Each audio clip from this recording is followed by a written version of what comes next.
Good evening, everyone. Thank you so much for joining the NEWRA February meeting. This meeting is being recorded. It will be put up on the NEWRA website, so you can find it there or let your friends and neighbors know if they missed anything. I don't really have much, so I'm gonna jump right in with our first speaker, John Romano. I just want to remind folks, if you haven't already renewed your membership for 2021, please do so. The link in the email that just went out is broken, so you need to go to our website, newra.org, to do that. John Romano from the Mayor's Office of Neighborhood Services has a bunch of updates he wants to give us about vaccines and senior resources, housing resources. So John, I am going to turn it over to you. And then after that, we'll have NEMPAC, our colleagues from Wharf District Council talking about State Street traffic reconfiguration. We have the folks from Arrow Street talking about Love Your Block. And then we have some voting items. So ZLC items. So John, take it away. Awesome, Cheryl. Thank you so much. And I hope everyone's having a good night tonight. Again, this is John Romano from the Mayor's Office of Neighborhood Services. I'm going to go over a couple different pieces of information tonight. If you do have any questions or want to get in touch with me, I'll put my email in after the fact, but it's just john.romano@boston.gov.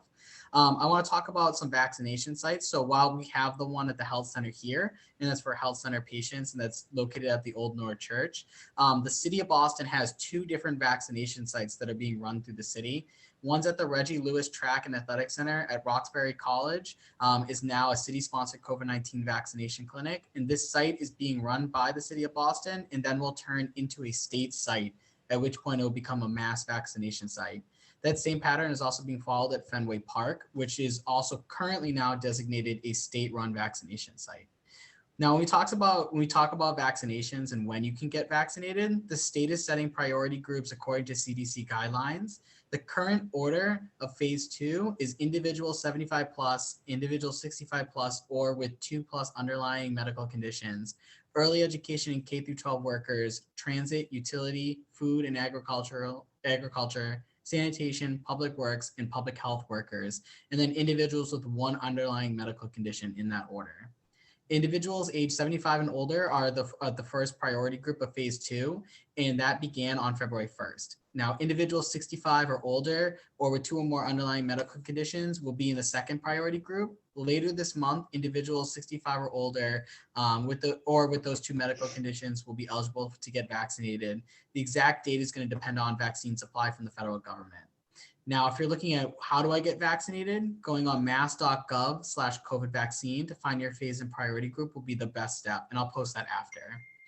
Now, as we go through, there are some resources for seniors I want to share.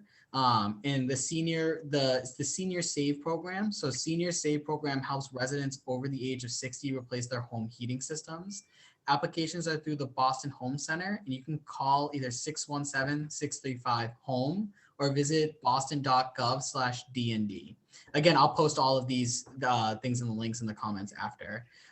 Or you could contact the Age Strong Commission at 617-635-4366 or at agestrong@boston.gov for other senior services and benefits. Now we talk about some resources for business. Now we know there's the outdoor dining program. There's also the business fund. So the COVID-19 Certified Business Fund helps Boston certified minority and women-owned businesses most directly impacted by the COVID-19 pandemic. And then the COVID-19 Commercial Rental Relief Fund. This fund works to help with business owners and their landlords or property managers to build longstanding partnerships to ensure that businesses can remain open through and beyond the pandemic. And then we also have the Reopen Boston Fund. I also just want to go over some different housing resources as well, where we have the rental relief program that supports Boston residents at risk of losing their housing due to the COVID-19 pandemic. And you can visit boston.gov/rental relief.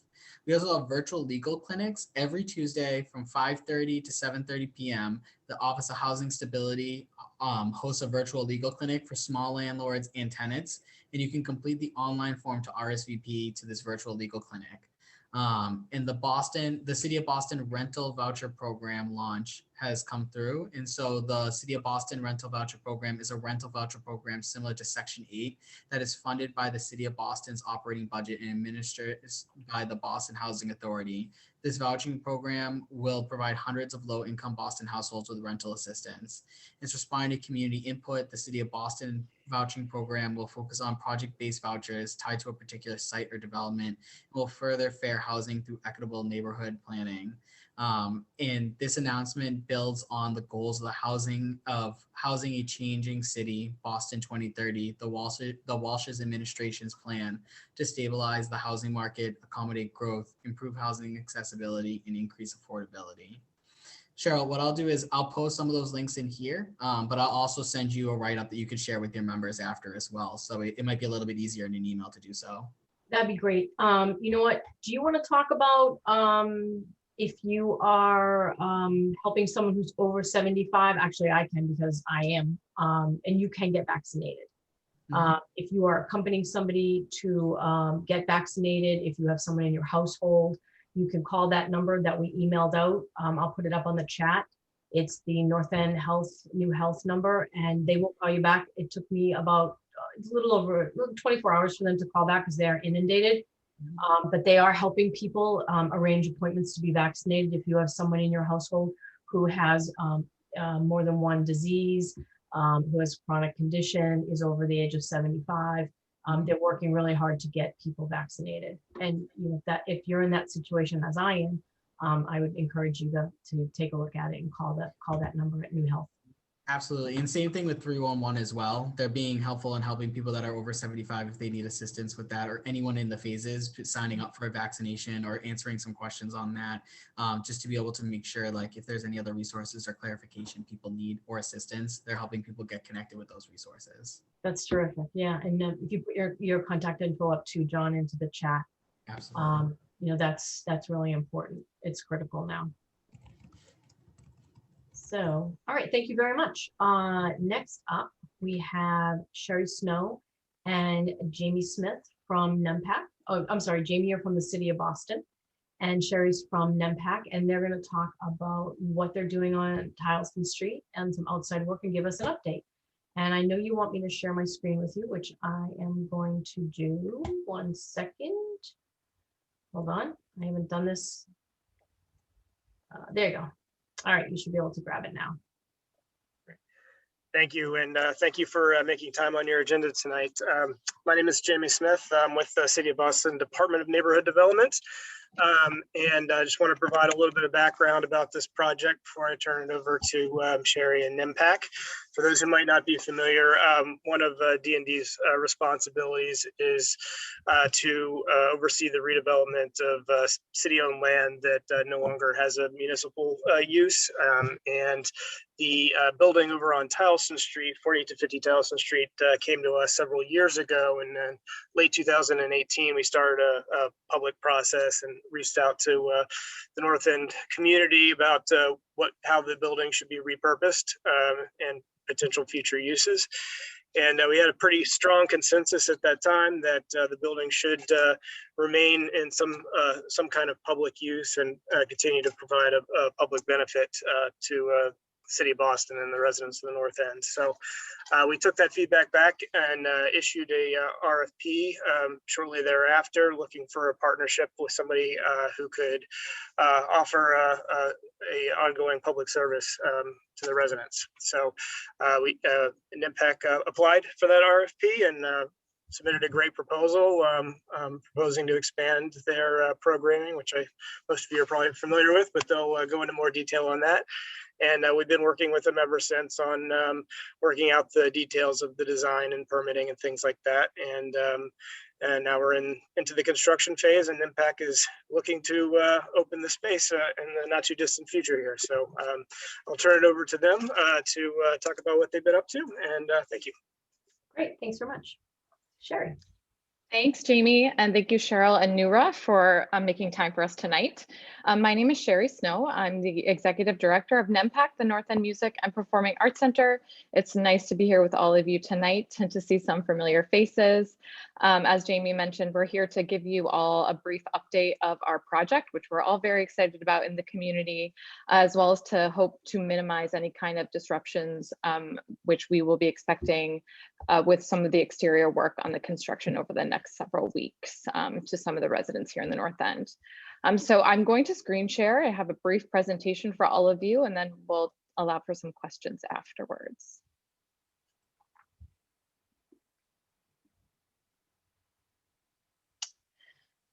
Okay, so a little bit of background about NEMPAC. We are a 501c3 community funded organization operating here in the North End, as well as several other neighborhoods in Boston.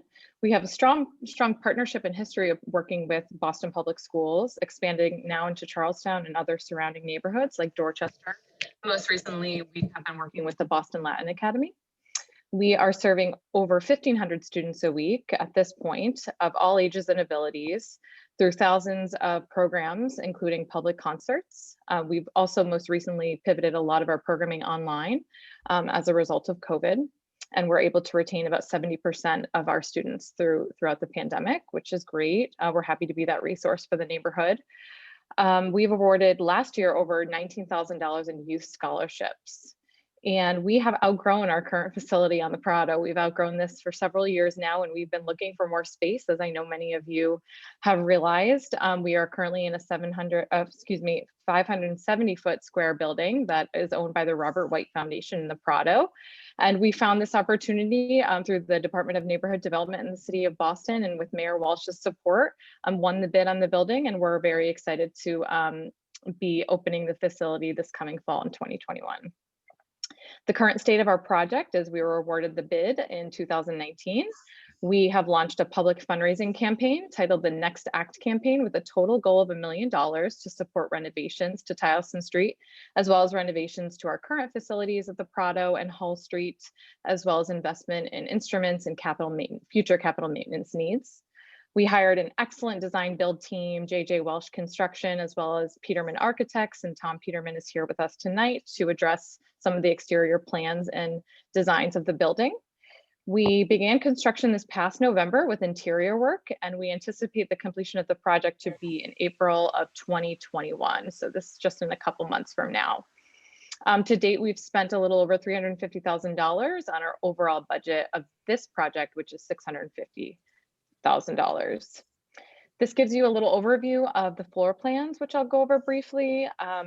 The first floor is currently not accessible. We've retained a lot of the historical elements of the building overall, and especially in this first floor with some of the historic fireplaces, but we are using this open space as a flex space. We're also building in 2 restrooms, one which will be handicap accessible, and there was no restroom in this facility, so this is new. We've had to install a water line as well into the building.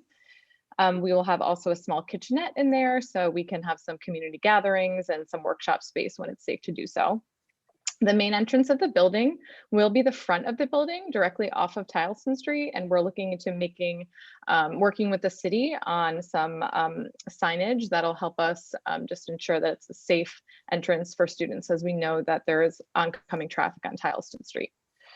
The basement will have a weather-controlled storage closet for instruments and equipment. And then here's the next slide with the second floor. We have partitioned this main room here into 3 private instruction rooms, one of which will be a group keyboard lab. We're really hoping to increase adult programming in this building. So we'll have a keyboard lab with some technology there where we're going to pilot an adult keyboard program, which we're excited about. There have been HVAC upgrades to all floors of the building, and one of the largest components of the project, which has made it quite challenging, has been upgrading an 18th century historic building into a 21st century arts center. So that means investing in acoustic panels, quality soundproofing, and so forth. So we've been seeing a lot of that being installed over the last month, which is exciting. And then the third floor of the building, again, will have soundproofing and acoustic treatments, as well as be an open flex space, a classroom, group instruction, music lessons, as well as a small office and meeting room space. So I will here are a few photos, but I'll introduce Tom Peterman, and he can take us through some of the the exterior work that's required on the project.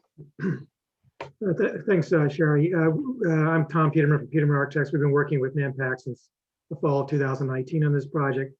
It's an unusual building. It's dated from 1750, so it's contemporary, basically, of Old North Church. Probably one of the older buildings in the north end. It's fairly unassuming building, fairly simple. It was built as a residence, we believe, but maybe ground floor shops. And we've gone to some lengths, as Sherry said, to preserve the exterior and interior artificial features of the building, many of which are original to the construction of the building, including trim and millwork and mantelpieces and doors and hardware. That's all being preserved. We did have some challenges presented by this building for life safety and accessibility. As you saw in the plans that Sherry just shared with you, there's only a single very steep, narrow staircase inside the building, which is very indicative of the period, to access the second and third floors. So we were required to add a fire escape in the backside of the building, which will not be visible from Towson Street, to make those upper two levels safe for occupancy. And we're also adding a side entrance, which you see in the slide now, that will allow the building to be accessible to the handicap. Includes a small wheelchair lift and a new stair on the side of the building that's set back several feet from the street. This will provide accessibility to the building, whereas we cannot do that on the doors that go directly onto Towson Street. This is a requirement from the state for accessibility as a consequence of the amount of work we're doing.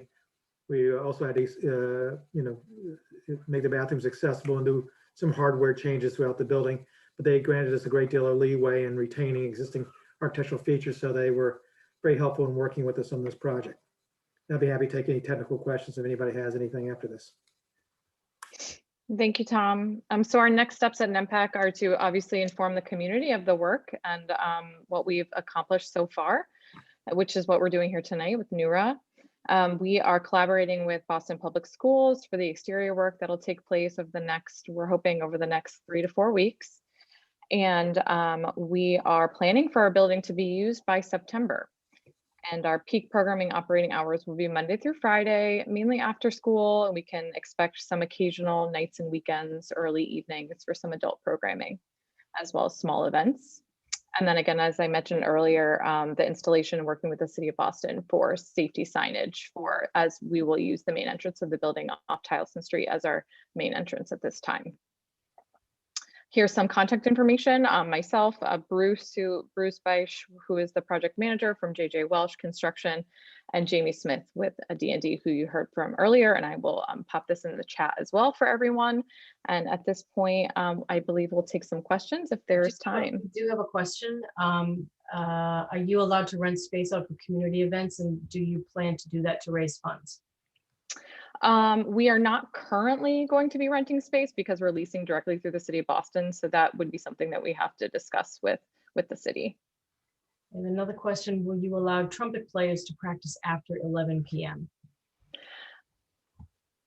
We'll have to also figure that out. Due to the local neighbors, it may be unlikely. Some programming we're going to keep at the Prado just due to the nature of the Prado and being in a much wider space.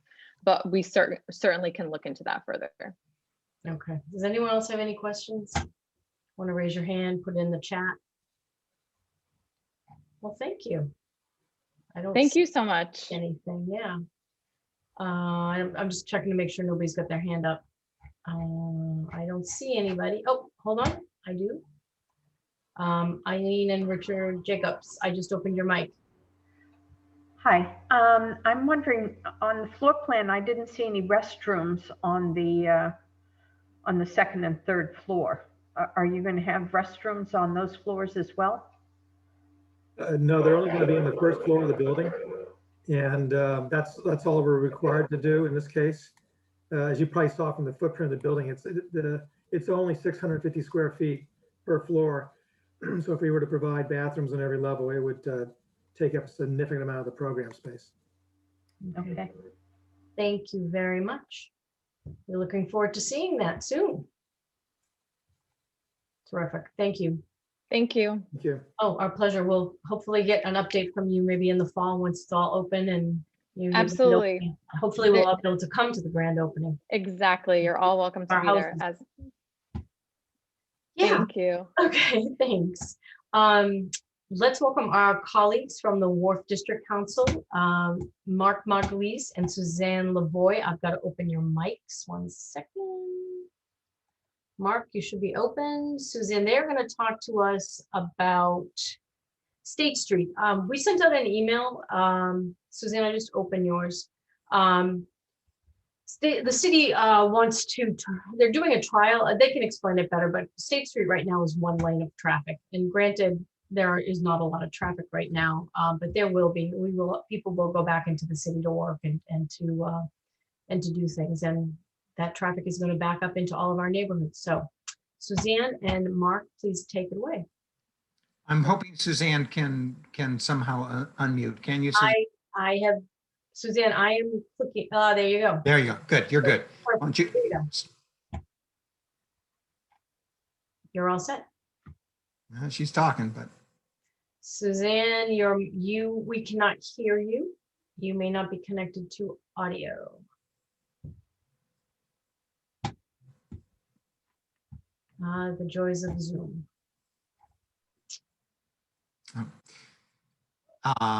keep trying, Suzanne. Yeah. In the meantime. Oh, you are muted again, Suzanne. I'm going to unmute you again. Go ahead, Mark. Anyway, Suzanne Lavoie is our intrepid executive director for the Wharf District Council. There you go. I think you're there. Are you there? I'm there. I'm here. Excellent. Go ahead. Right. Go ahead, Suzanne. Why don't you kick it off? Okay. Hi, I'm Suzanne Lavoie. I'm the executive director of the Wharf District Council, and Mark Margulies, who's president, and I are here today to talk to you about the State Street project, which you may all have seen and are familiar with. This started last year, and the plan that the city proposes is currently on State Street right now in a temporary situation, which is 1 traffic lane and a dedicated bike lane.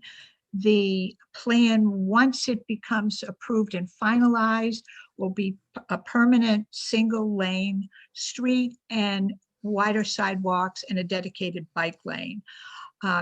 We've put together a presentation which describes the situation and shows you what the Wharf District Council is proposing, which is 2 travel lanes for vehicles and an alternate bike lane in another street. So Mark, I'll turn it over to you since you do have the slides. Great.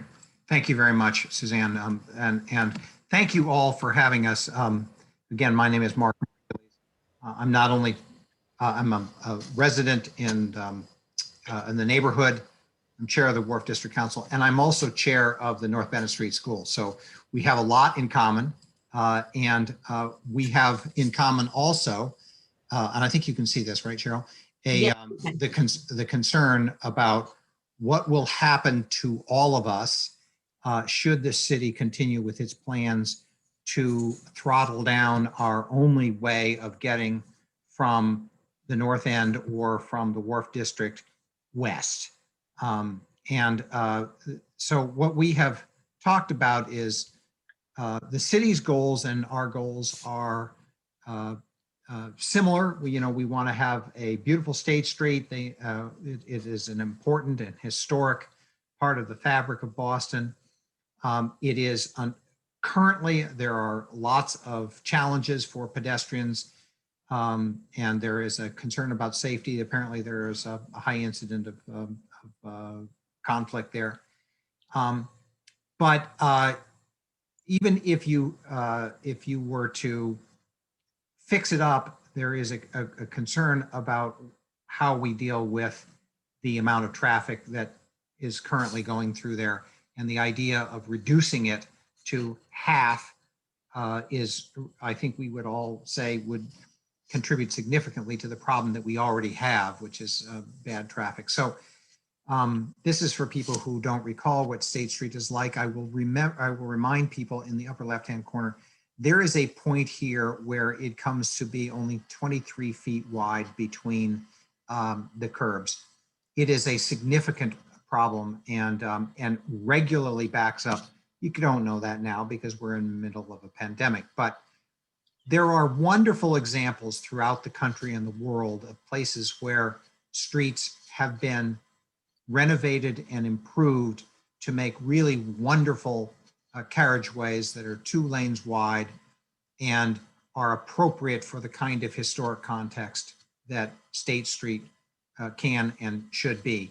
And as we imagined State Street pointing up toward the old State House and also being safe, one of the regular ways that traffic engineers have of assuring greater levels of safety is this concept called the bulge out, where the sidewalk is widened at the crosswalks so that pedestrians can see what's coming, and so that it tends to separate the lanes of traffic from the loading or parking areas, as you can see in this image on the right.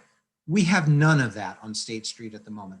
At the moment, the sidewalk basically follows the edge of the buildings, and it's double tank the hindmost as far as the traffic pattern is concerned and as far as the way people use it to walk. So we have a tremendous amount of support, not only from NEWRA, thank you very much, and we're hoping for more, but also from all the building owners up and down State Street, from all the members of the Wharf District. We have several dozen letters at this point, as well as, and we would encourage you and your members to go to our website and sign on to the petition. We have over 1,100 last I heard. Suzanne, are there many, do you know of an update on that? I did not check it today, so. Yeah, last we heard there were 1,100 people from the neighborhood on our petition who said, we really, really have to keep this 2 lanes. So the state has, as Suzanne said, they've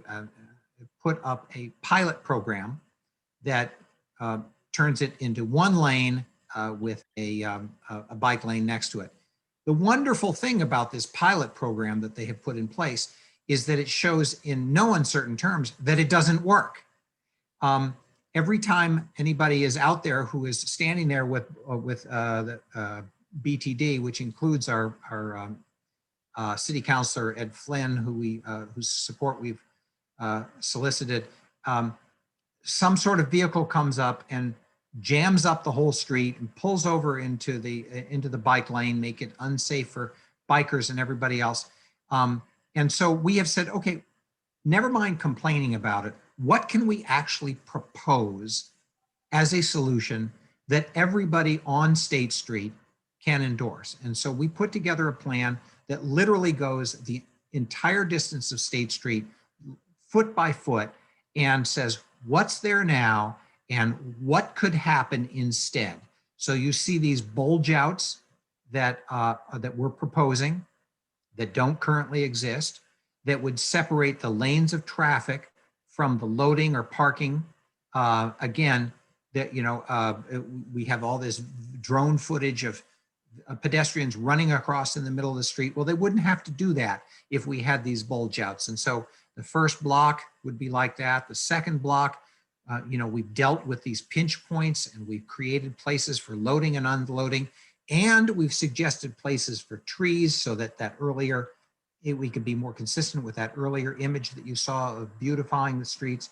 We've gone through the entire length to be able to prove to the city that this is actually achievable, that the loading zones will work all the way up to State Street. These are images, recent images of what's happening with the pilot project. You can see very clearly on the right hand, there's no way you can plow the bike lane with all of those pylons that they intend to put in place. You can see this in the middle, this truck is parked in the intended parking spot for service vehicles. There is no way that a pedestrian would be able to see around that truck to make sure that a vehicle is not coming and going to smash them because there's no bulge out. And then on the far left-hand side, you can see what it is that they've got planned. It would be basically filled with delivery vehicles and one lane of traffic.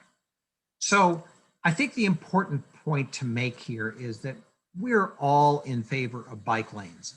That, you know, the idea of a city that is welcoming to pedestrians and to bicyclists is something or other that we all endorse. The problem is that State Street just doesn't happen to be wide enough to do all that stuff. The State Street is as wide as many people's living rooms. And to try to get 2 lanes of traffic and wider sidewalks and a bike lane is physically impossible. So what is it that we could do to accommodate the bikes? And there is a perfectly good series of alternate routes that are available, one of which, for example, the Franklin Street route already has half of it indicated for bike lanes. So is this the perfect route? I don't know. You know, I'm not planning the bike routes, and that's not the point. The point is to say that there are ways to have your cake and eat it too, which includes having bike lanes and State Street carrying the amount of traffic that it needs to carry. So it is the only way for us all to get west. There are, to try to put all of that stuff, including a bike lane on State Street, would be very dangerous for bikers as well. It would inevitably back up State Street onto Surface Artery both directions, and really damaging the problems with our current congestion. There are almost any other street is wider. State Street is about as narrow as it gets anywhere in the city. It's even wider, for example, than Bromfield Street, if you have an image of that in your mind. And Hanover Street is 53 feet. Franklin is 69 feet wide. North Street is 94 feet wide. So we really think that we have been trying very hard. We've been meeting with the city. We've been talking to the councilors.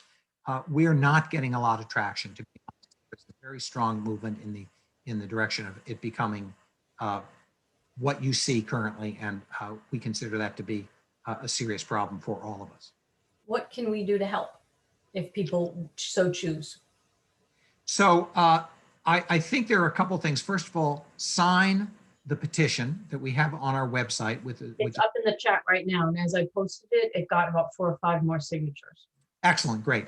Please tell your neighbors, tell your friends. I believe that they will respond to this petition. I don't know that for sure. We definitely need to talk with your city councilor, Lydia Edwards. Lydia Edwards. Michael Benetti is on this call. Michael, not to put you on the spot, but can we work with you to get a meeting? I'm happy to help. I'm trying to open your mic. I'm looking for you. Michael, best way to get in touch with you, just email? Yeah. I think you've sent me Michael's email. Great. I have it. That's we want to do a meeting with the councilor. I'll contact you before you. I think that's essential. I think someone from Councilor Asabi George's. Karen Foley's on the call. Karen. Great. Karen, you're on. I'm just looking for you. I don't see her. She was on. She was on at some point. We can reach out to her. She comes to our meetings as well, Karen does. Right. And to the extent that anybody wants to write a letter, Suzanne has a copy of a template that we're asking people. Again, we have dozens of signatures. This is a tough slog. There is a very, very strong momentum toward it becoming a single lane. Where is it coming from? The momentum. The traffic department. Boston. Yes. And interests that would have it be like that. So I would, but this is, you know, I look, I think that the traffic situation in many cases is already absolutely beyond imagination when we have traffic, when it's not a pandemic. And this will just exacerbate that exponentially. For Because those of you who live in the North End, think about what happens when the feasts come back and how Atlantic Ave and Commercial Street back up to the Coast Guard station. right. We do have a question from Dave Kubiak. How long will the city's pilot program last? And is there a plan to conduct a public process at the end of the pilot program prior to setting a long-term plan? Thank you for proposing a better vehicular and pedestrian plan as an alternative for bikes. Well, thank you for that. It's supposed to end this spring and then moving into the final or approved plan construction. But because of our momentum, they have taken that off the table, and we're not really sure when it's going to stop. I will say that it's important to remember that our plan doesn't prevent bicycles from using State Street. It just offers a permanent bike lane in another, an alternate location. And I also wanted to add, as Mark stated, we have a template of a suggested letter. The letter goes to Chief Chris Osgood, who heads the Department of Public Works as well as the Transportation Department. So Cheryl, I can send the template to you. Yeah, send it to me. I'll send it to some folks. If you have it somewhere online, we can link to it. Yeah, we don't yet, but we'll get it to you. I think in answer to your question, I think they believe that they have already done their public process. I didn't know about it till you mentioned it. So Nobody does. No, that's true. The building owners on State Street had no idea.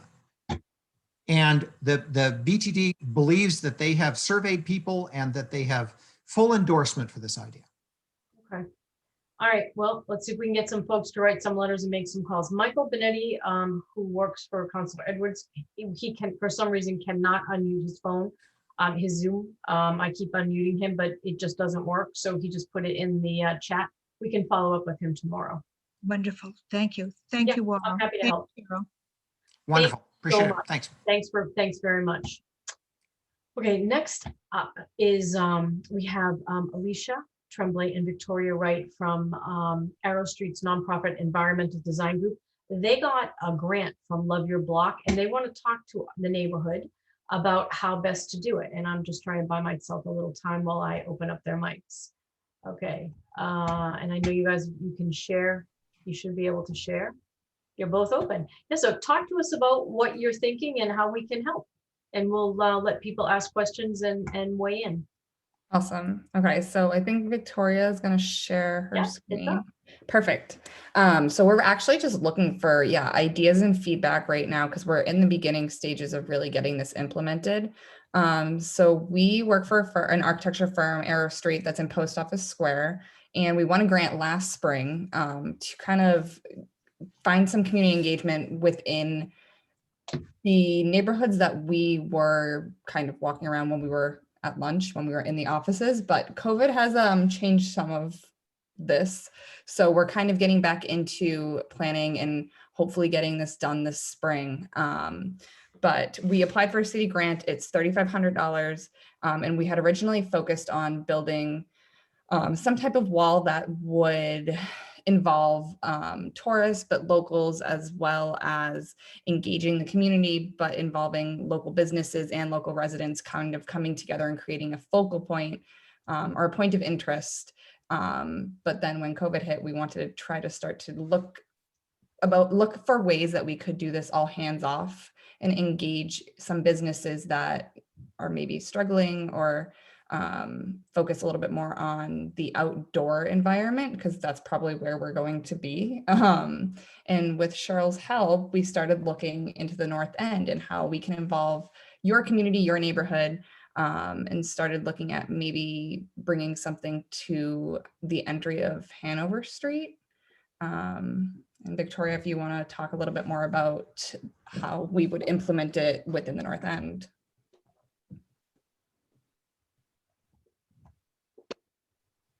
Maybe. You're open.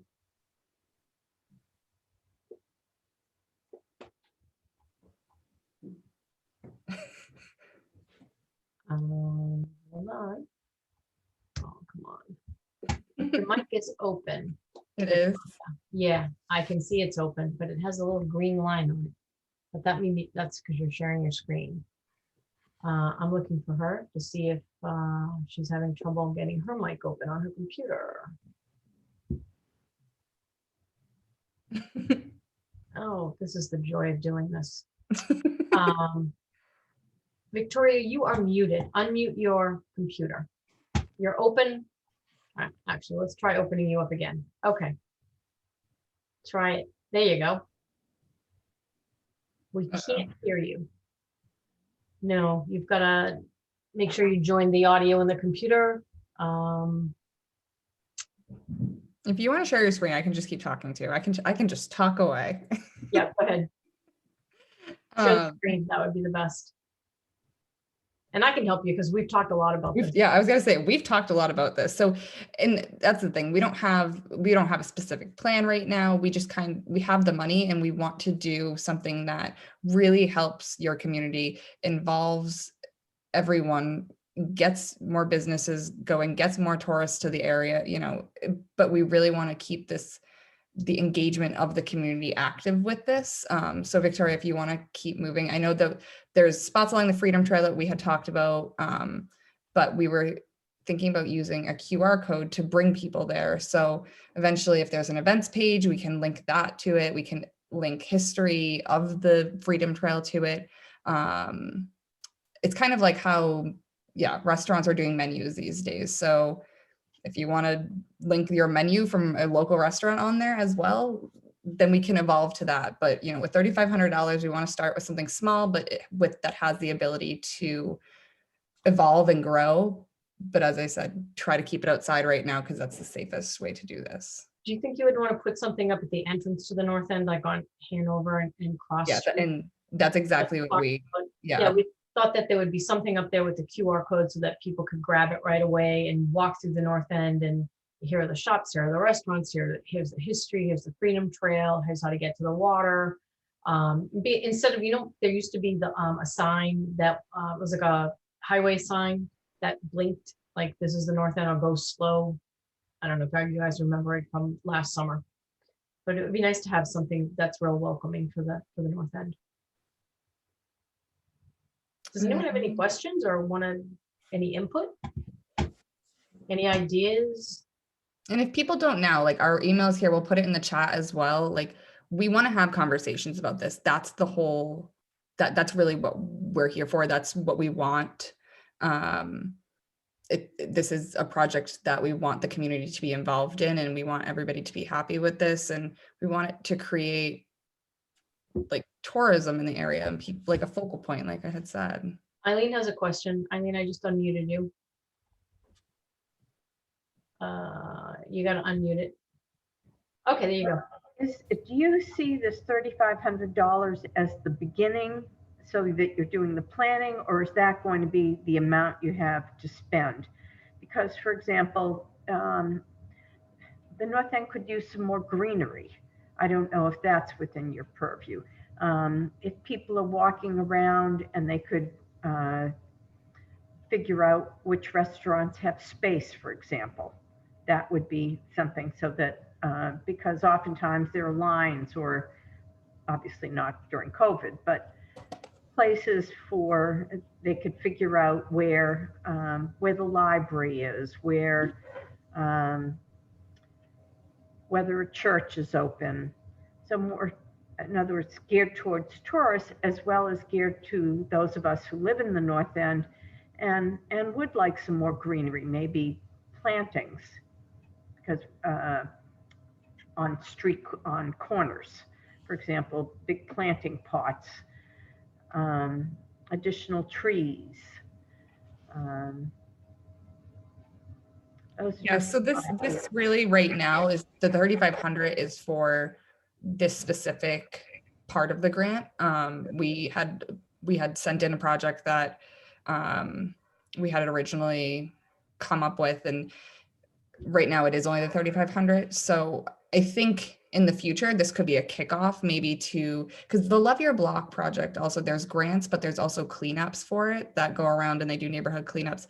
And I think it's also possibly a way for someone else to maybe pick up where we left off. And if we start with this sign that has QR codes directing people, like you said, to the library or to wherever it may be, maybe then people will start to take this and expand it with greenery and different types of things like that. But because in a lot of cities, you can get a free walking tour that you load up on your iPhone or your phone, and it says take a left on Hanover Street, take a right on Salem Street, and it tells you what the buildings are that you're looking at, and that's a great way when you're not from a city to learn a little bit about the history of a particular building.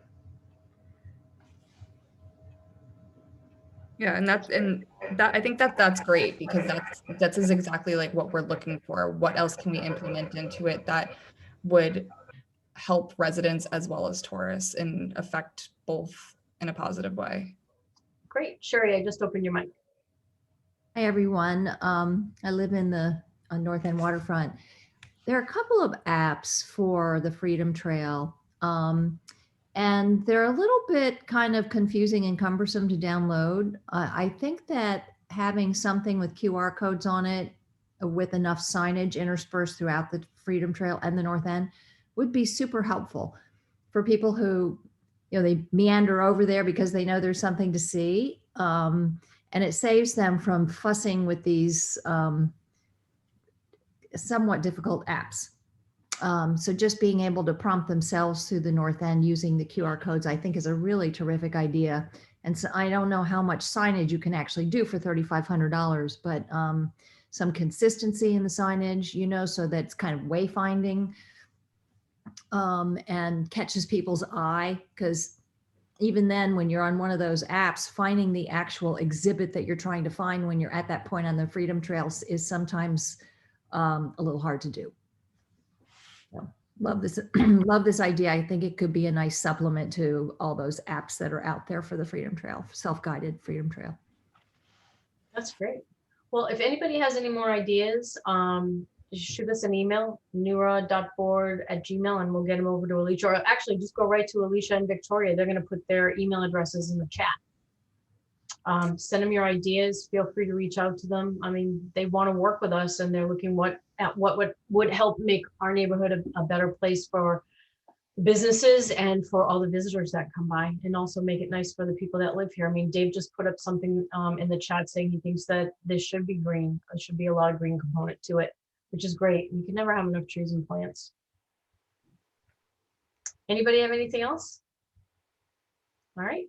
Thank you so much. Well, let us know if you want to come back in another month or so. We'd love to see you and see what the progress is. Awesome. And like I said, Victoria did put the email in the chat.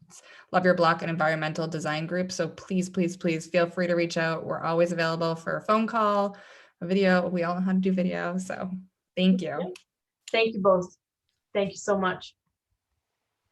Okay, next up, I'm going to turn this over to Mary McGee, who's going to lead this discussion, and I will put up the letter that was drafted for everybody's reaction. And sorry, it got up a little bit late on the website, but it is up there regarding the process and procedure when you have to go through the zoning board. So, Mary, let me open your mic, and then I will put the letter up. Hold on one second. Okay, I am opening you up. And I will open the letter.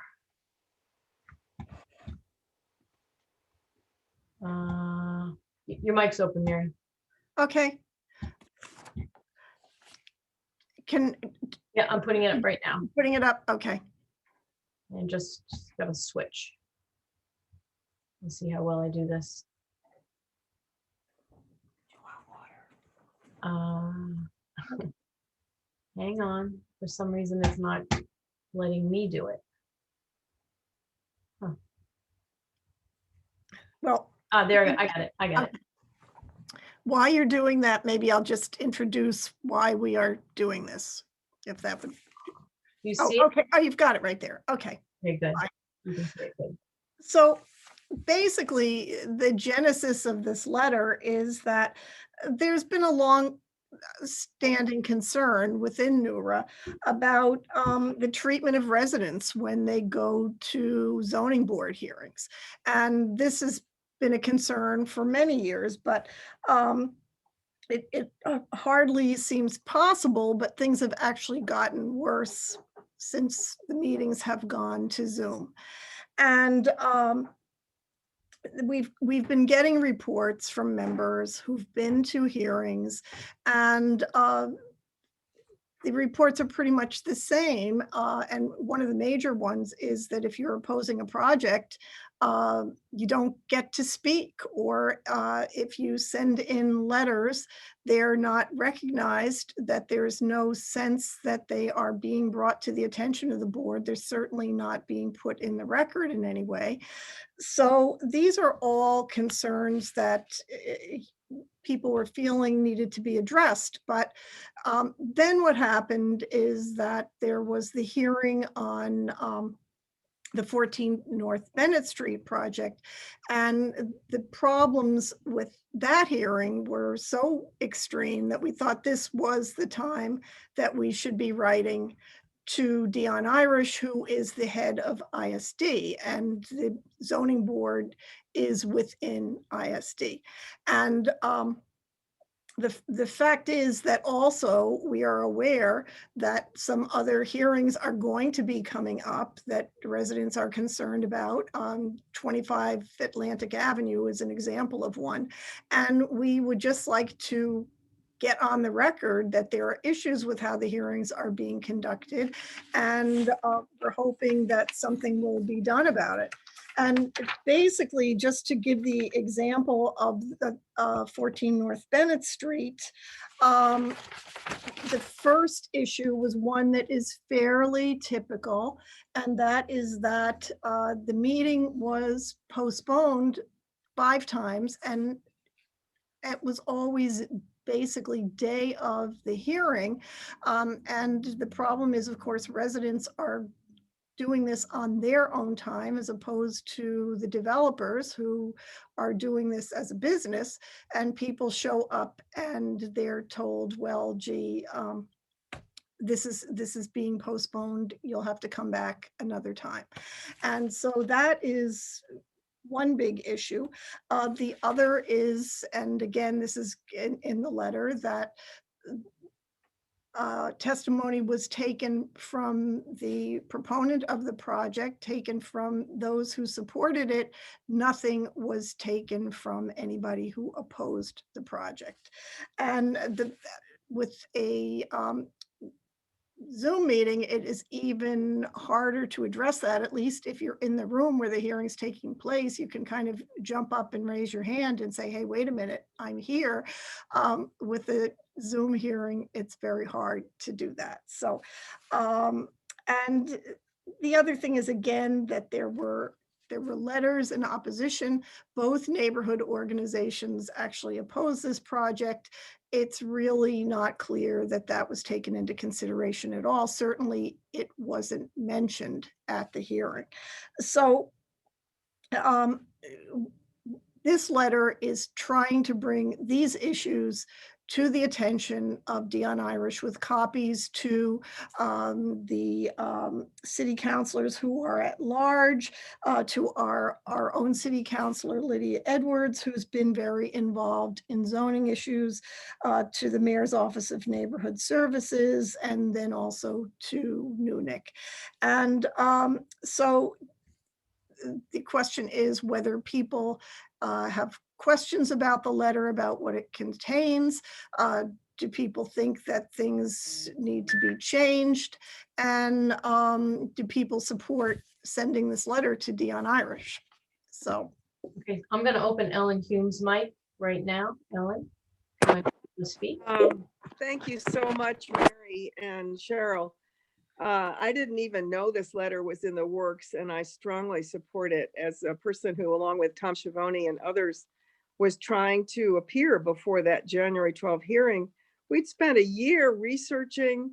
We'd gotten 3 separate votes in Nunnik and NEWRA. We had petitions. We worked really hard to get the community engaged on this.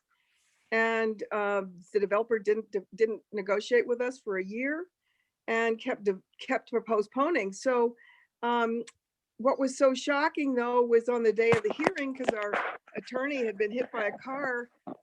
When they called on me, I said, could we get a postponement, because our attorney 4 days ago was seriously injured. And instead of saying yes or no, the chair simply moved on and called on only proponents and never heard from us again. We never gave our testimony. We'd spent a year developing. And what was so disturbing to the current platform they're using, it's not even Zoom, it's WebEx. So the people who are not so-called panelists, who are the developers and the zoning board commission members, are not even seen. Even if they were called on, they're physically not seen. They're only a voice, whereas the developer and the board members are all seen. So this is an imbalance and a strange development. I thought that Councillor Edwards was doing a good job of trying to reform the zoning board, but as I agree with Mary, it seems to have gone backwards. And for all the big developments that are now pending in the North End, there's some very important developments.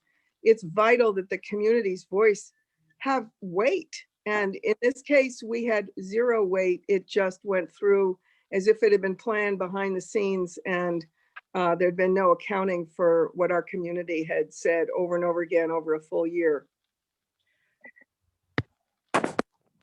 Anybody else want to speak?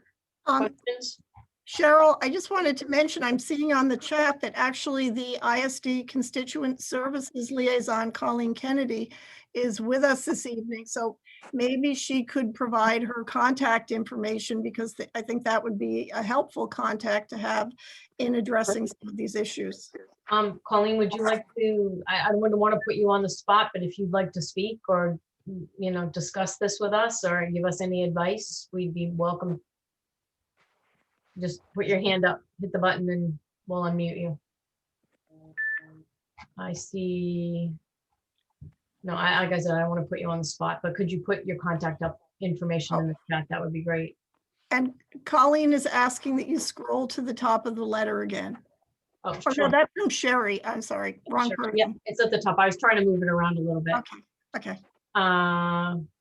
Okay, Eileen, you have a question. I'm opening your mic. I fully support this as well. We're the abutters of 25 Atlantic, and we've been told we had to hire an attorney because there's no way that they're going to call on at the zoning board meeting, which is now scheduled for a week from today. There's no way they're going to call on the abutters. That if we don't have an attorney there, we have absolutely no chance of having our voices heard, notwithstanding the fact that we're sending letters and have the whole neighborhood riled up. So this is, I agree with the chat up there right now from Mitch Ross. We really need to send this letter as soon as possible. Please don't continue to wordsmith it, just get it out, because I think it's excellent. Okay, good plan. And I will take no credit for this letter. This was put together by, mentioning the word wordsmith, David Kubiak, and in conjunction with Victor Bronya, is my understanding. So, and I think I agree, they did a great job. Yeah, does anyone else want to have a question? I can't see the chat for some reason, just because I'm sharing my screen. Oh, Sherry, I see you. Hold on. Opening your mic. Perfect. Thank you. I'm wondering if, you know, what someone just said about the zoning board of approvals not having the time to hear from the residents.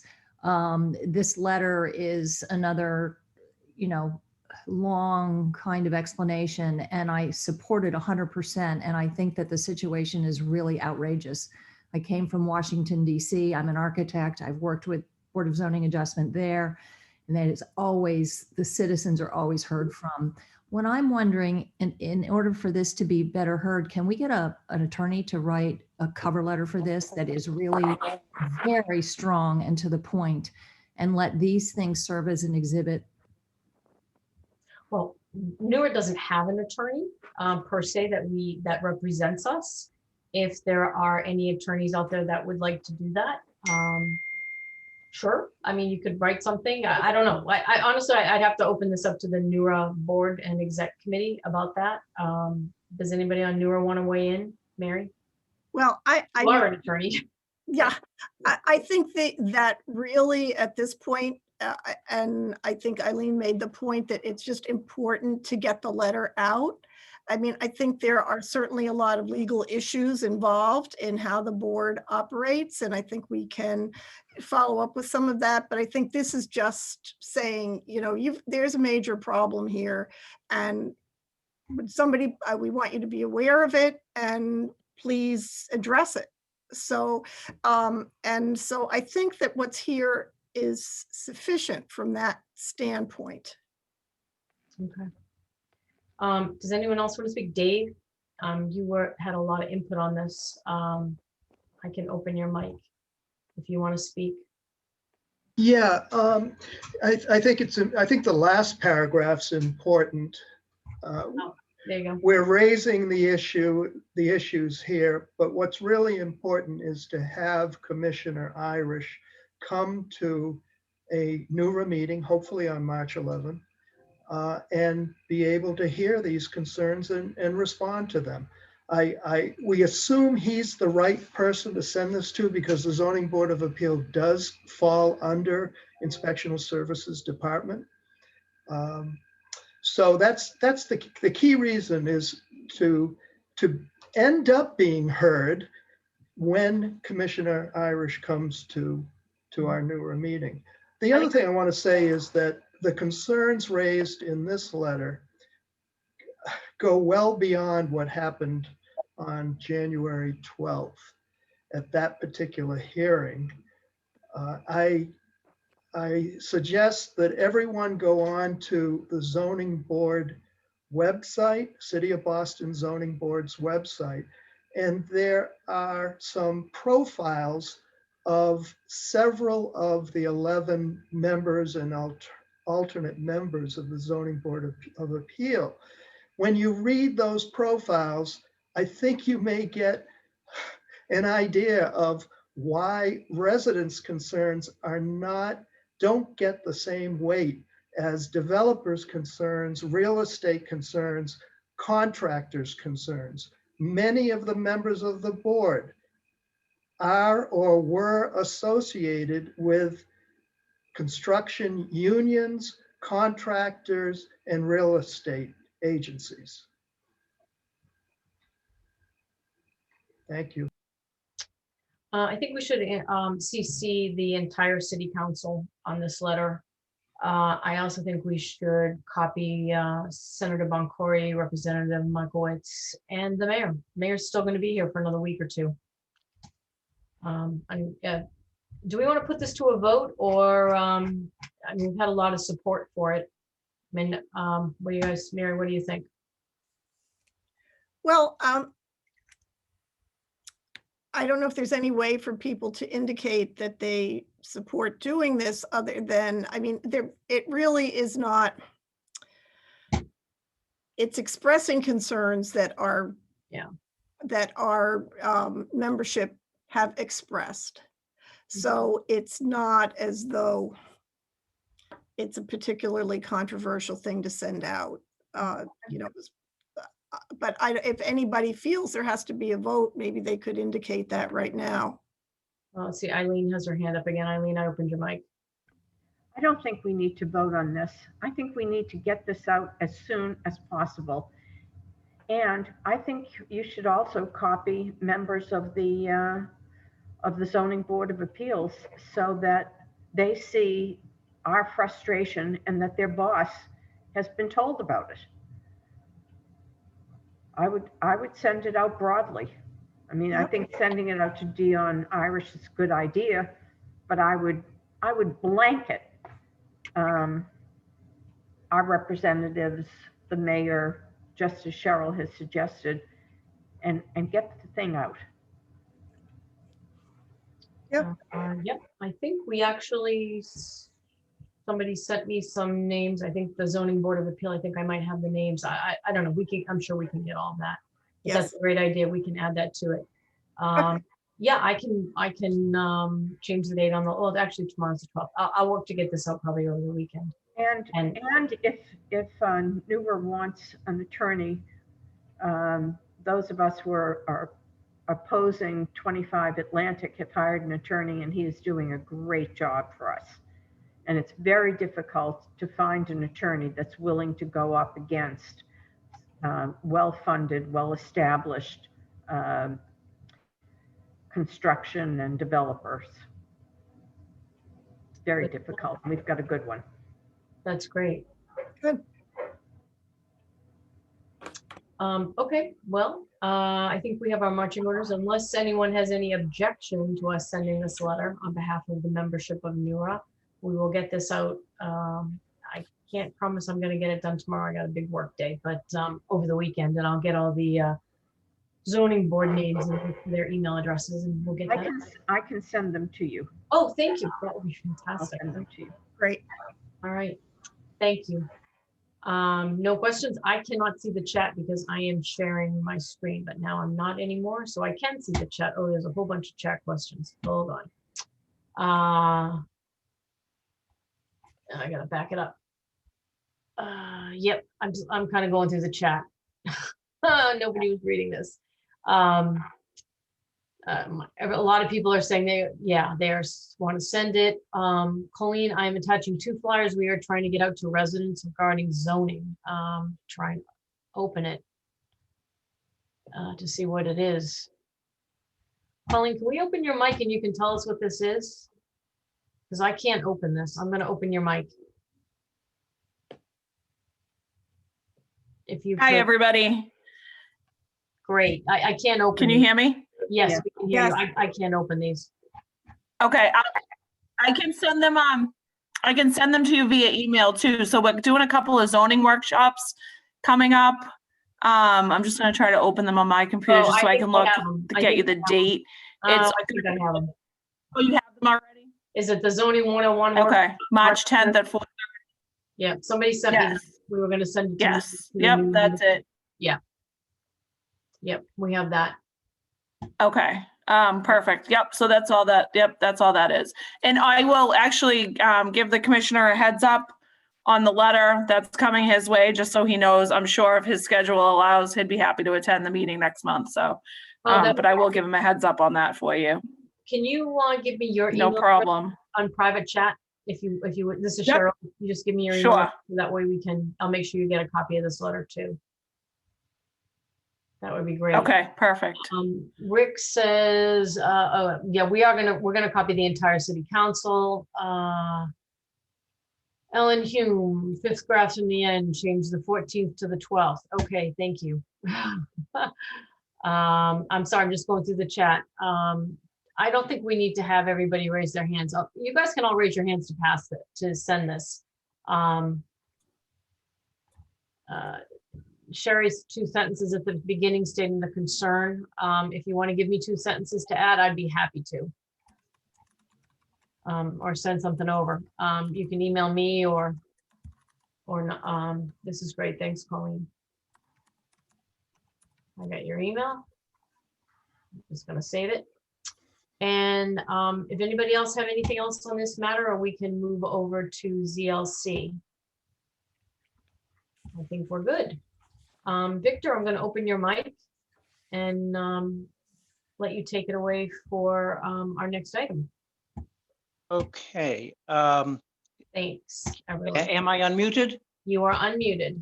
Okay, because I wanted to unmute myself before you finished the letter, if I can slip that in. Sure. Yeah, you can unmute yourself. I have to unmute you. Go ahead. One suggestion that had been made to me is that instead of the invitation to Commissioner Irish at the end of the letter, to put it at the beginning so that it's clear that we would like to have him attend the March 11 meeting or whatever meeting he can, and that this letter is being sent to him for that, as well as all the other reasons that are stated in the letter. So that's something to think about. One other thing that I can't resist adding about the letter is, or about the hearing on 14 North Bennett Street, I counted up the number of items on the agenda.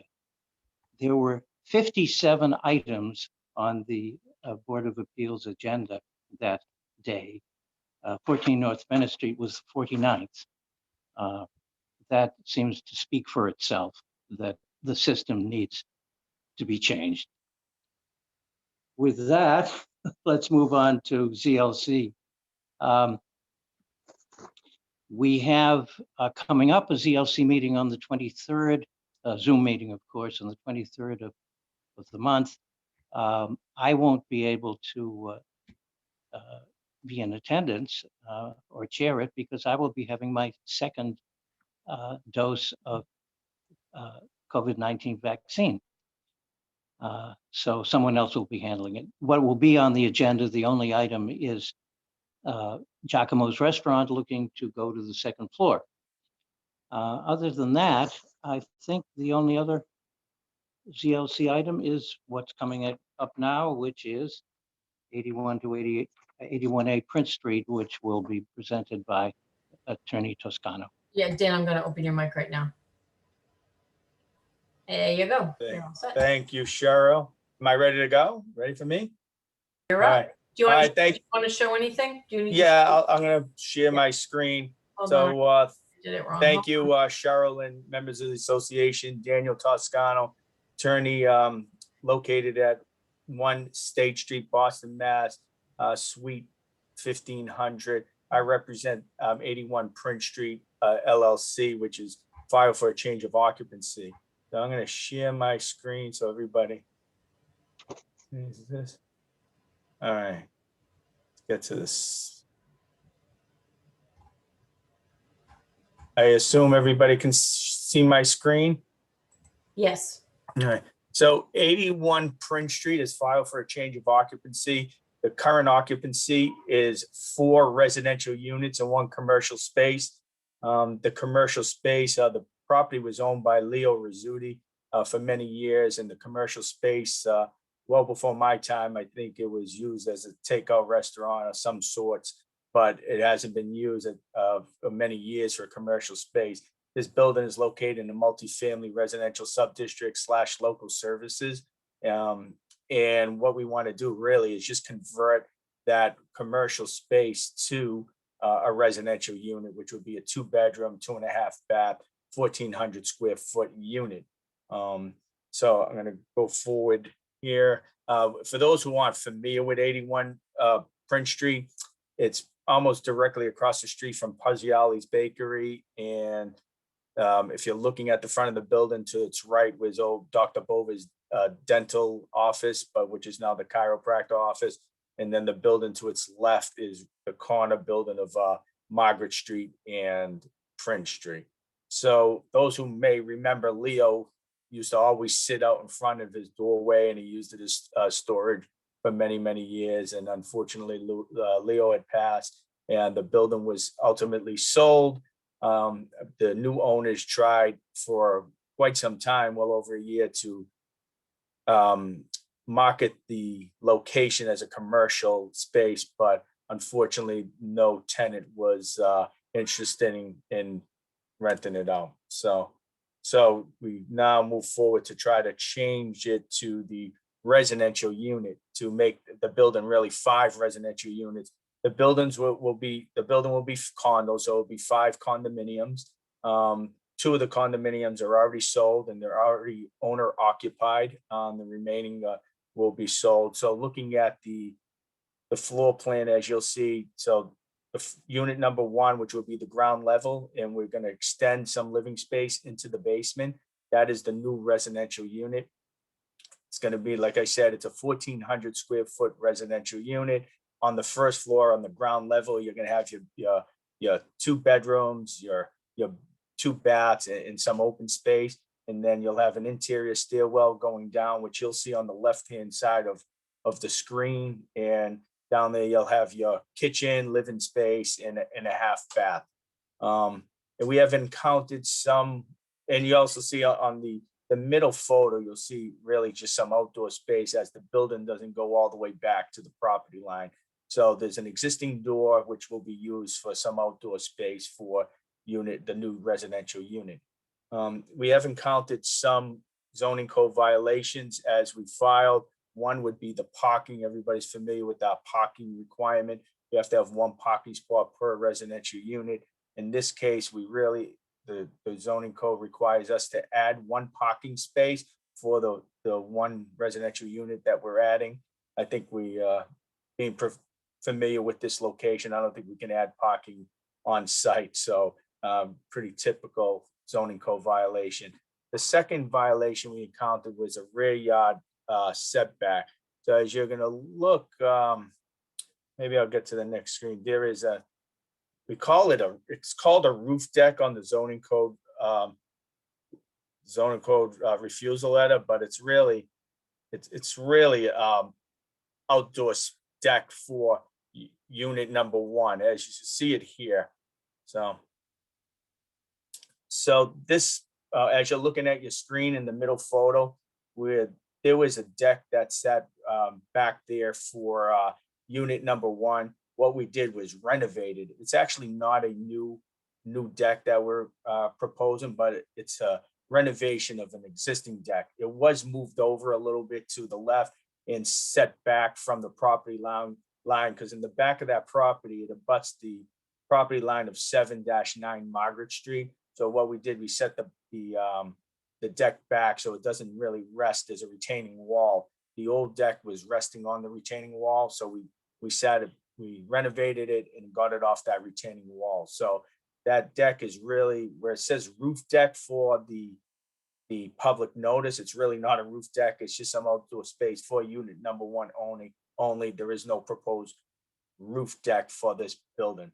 When you're looking at this photo on the left-hand side, it says existing side elevation. However, that's going to be a proposed front elevation. As you'll see, you're going to have some nice big windows in the front, and the main entrance is going to remain on the left-hand side of the property, and that's where you're going to enter all the residential units. The last zoning code violation is the FAR, which is the floor area ratio. I'm going to just go backwards a little to this floor plan right here.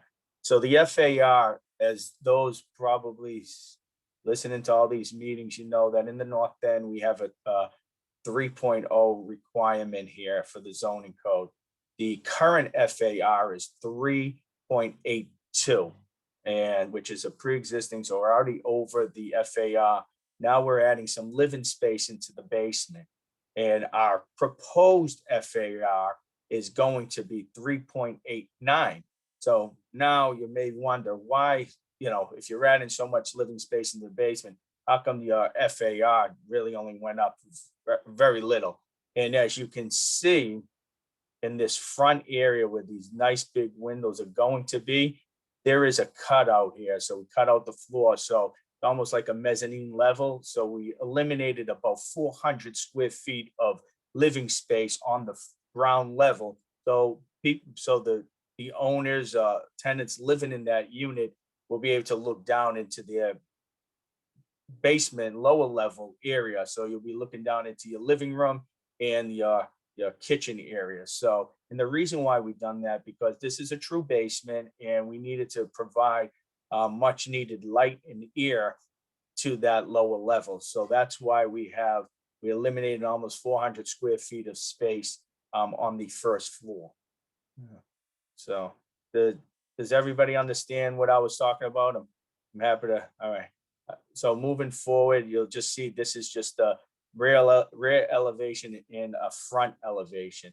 And those are going to be the big windows that I was talking about in the front, okay? And moving forward, that's really just a side elevation. So this would the side elevation, right? There's a little alleyway between Dr. Bova's building and 81 Prince Street. And this alleyway goes to the back and the rear of our property, but also to 7-9 Margaret Street. And that's why you see some windows where you get some air and light. Hopefully there's probably about a 3-foot passageway. Well, I don't want to go, it's an alley. And I think that's just an existing, as you can see, this is an existing, to the left of the property is an existing front elevation, even though it says side. The front elevation, and in the back is the existing rear elevation. We did go through, and this is another elevation shot. We did go through ZLC, and one of the questions was asked, were you going to have short-term rentals? Can you put something in the condo docs? Working with Adam Sabro, who's on this call, who represents 81 Prince Street LLC, confirmed that the condo docs already have language in there that prevents short-term rentals. And if there is going to be anything less, any leases that are less than 1 year, you need a vote of the trustees of the condo association. All right. So hopefully that answered the question from the ZLC. So there is language in there to prevent some short-term rentals. So with that said, happy to answer any questions. We have a tentative zoning board of appeals hearing date, March 23rd. Hasn't been confirmed yet, but that is the date that I may be able to get on the agenda. Okay, does anyone have any questions? You can raise your hand, put it in chat. Actually, let's start with the butters. Butter questions. Do we have any butters here that would like to speak? I'm just kind of looking around. If anybody sees a hand go up. I don't see anybody. Any butter comments? Does anyone have any questions? Does anyone have any concerns?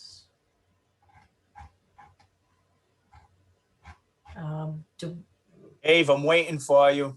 Where are you? Who do you want me to open? Dave Kubiak. You don't have a question for me?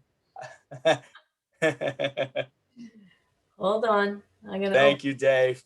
Dave's mic is open. All right. First of all, Dan, thank you very much for a very clear presentation. And I thought the graphics were terrific. So keep that up. Thank you. You mentioned that the condo owners would have to vote on whether or not somebody can rent out one of their condo units for a shorter than 1 year period, but that might happen. Do you know what the city's regulations are for short-term rental of an individual condo? It wouldn't be for the building as a whole. It would be based on each home, each condo. And I think at a minimum, there's a very limited amount of time that an owner could rent out the unit for short-term rentals, but I forget the regulations. I just wondered whether you were more familiar with them. Dave, unfortunately, I'm not. I remember when short-term rentals was coming up, really trying to prevent the language.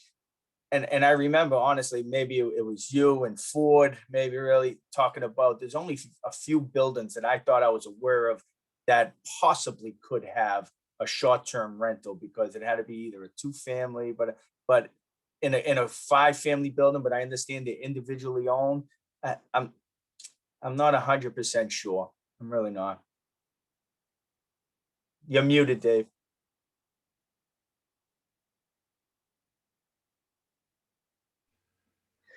Yeah, I think that one of two things. Either then it's not allowed in any of these condos, or if it is allowed, it's for a fairly short period of time through the year. And I forget that Right, there was a small number of days that you can do it. Yeah. But this raises the issue of we need to take a look at the regs again and remind ourselves what is feasible, what's legal in the North End. Thank you. Right. Yeah, I mean, I think if I can just remember clearly, even though they're individual condos, the fact that it's a 5-family residential, well, we're hoping to change it to a 5-family, fact that it's going to be a 5-family residential building, I don't believe this would meet the requirements for short-term rentals. Yeah, but we should find out. Okay, no one else has any questions? Should we put it to a vote? I do need a motion.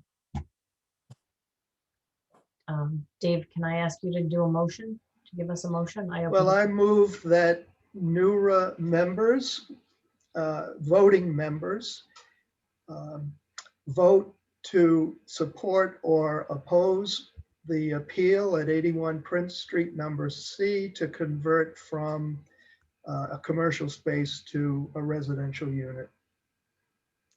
I'm going to second that for you.